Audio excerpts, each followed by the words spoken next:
Nous poursuivons notre étude sur la Tefila, sur la prière de la Hamida, et nous entendons une nouvelle expression à El Agadol Hagibor Ve'anora El Elion. Le terme de El tout d'abord. Quand nous souhaitons aller vers quelqu'un, Aniba Elecha.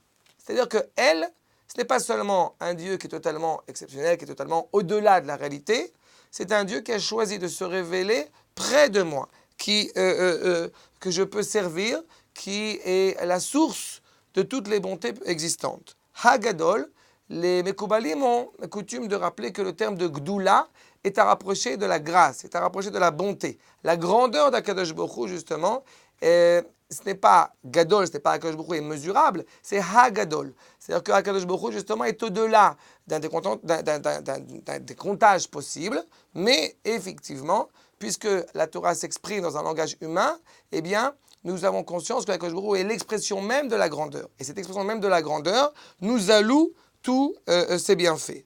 Hagibor, c'est à la fois celui, comme nous l'avions évoqué avec Abraham, celui qui donne, et à la fois Hagibor, ce Dieu révélé justement envers Yitzhak, le Dieu de justice, ce même Dieu qui effectivement va sortir le peuple d'Égypte avec une main forte et étendue, Ve'anora, et effectivement celui que nous servons, celui à qui nous devons rendre des comptes.